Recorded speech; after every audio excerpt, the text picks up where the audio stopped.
I have some skepticism also, although it's refreshing to hear a really optimistic argument about social policy at a moment when there are relatively few of them out there. But the one place where I really want to express skepticism is your faith that evidence-based arguments will ultimately prevail over non-evidence-based arguments. That's a real hard one for me to come along with you on. But I don't want, you can respond to that if you want, but I want to ask you to apply your model to the tax and revenue side a little bit more than you had a chance to in your presentation. And we know, at least right now, that a majority of Americans favor increasing taxes, especially on better off folks. But in general, they're in favor of the idea of increasing tax revenue as a way of covering the expenses of things like Medicare and Social Security and so forth. But, as you pointed out, public opinion by and large doesn't shape the direction of social policy. So if I'm going to take your model, the fact that 60% of the public wants to see taxes go up right now probably won't have any impact on tax policy in the next few years.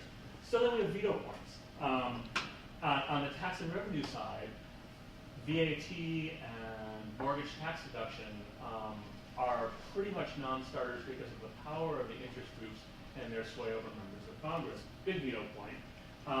We have the veto point of the fact that congressional committee structure and the way that taxes get through the House and Senate right now, and that in some respects there's an area of bipartisan convergence around at least certain elements of keeping the rather inequitable tax policy in place. And then finally, the really significant policy changes that you've highlighted, the New Deal, the Great Society, did happen in moments when those veto points were stripped away. I mean, Roosevelt's most sweeping legislation happened when he had an overwhelming Democratic majority.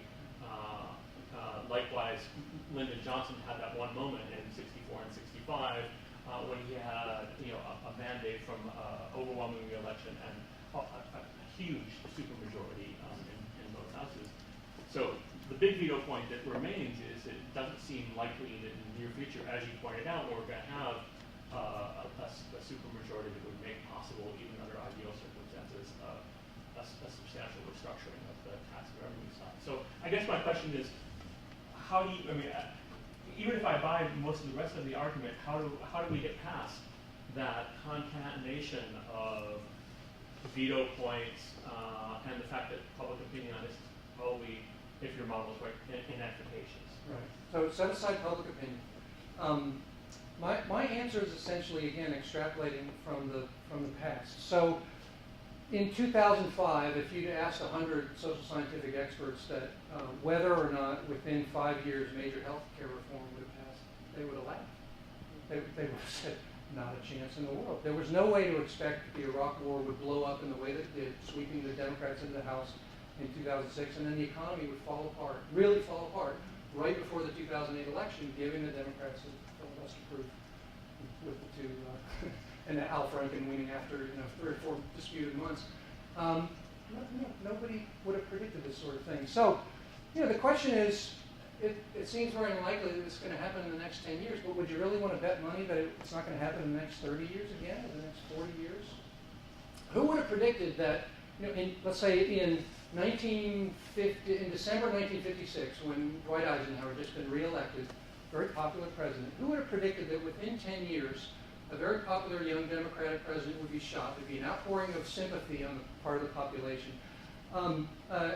His vice president, who was probably the single most capable politician in the history of our country at twisting arms and manipulating people in Congress, would be precisely in a position at that moment in time to get through just a ton of stuff that nobody would ever have expected. And in fact, the public wasn't even calling for in a period of a year and a half. So I don't have a prediction about why or when or even how necessarily.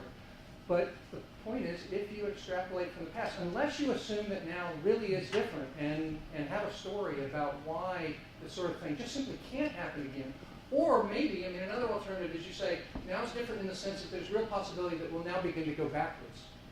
And that, yes, Kenworthy, your occasional jumps upward will still happen, but they'll only offset the downward sliding. That really would be different from what we've seen in the past, again, with the exception of the AFTC reform in '96.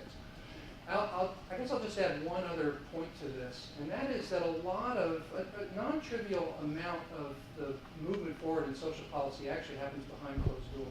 So the earning tax credit is sort of a classic example here. It gets shoved through an appropriations bill by a conservative Southern senator who's head of Ways and Means, I think, Russell Long. So he shoves it through to sort of fend off or react to the budding sympathy for a Milton Friedman-style negative income tax, which McGovern flirted with, and Nixon, when Moynihan worked for him, kind of flirted with. It was totally undebated. It just got put in really as a way to offset the payroll tax that low-income people were paying. And then, you know, in a trade-off a couple times in the 80s, and then again in 1990, it gets expanded.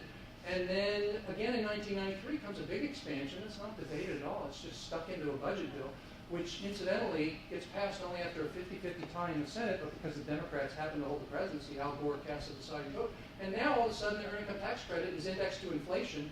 Big increase. Now it goes for the first time ever to families without kids, or adults without kids, a very small amount to be sure.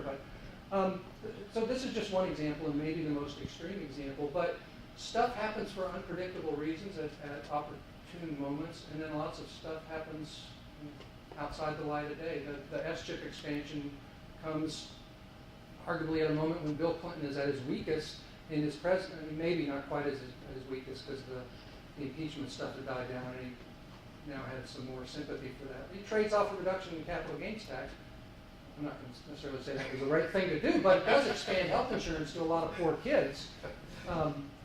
So, you know, how we'll get to that VAT, I'd be stunned if in 50 years, you know, it won't matter to me because I'll either be dead or here.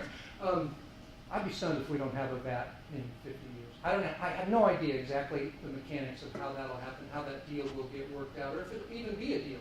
For all I know, it'll be a smart centrist Romney-esque Republican president who will say, Jesus, this deficit is idiotic, and all you loonies on the right, you know, you're going to just take this one. I'll give you something else in exchange, but we got to do this as a kind of Nixon goes to China. So I don't know.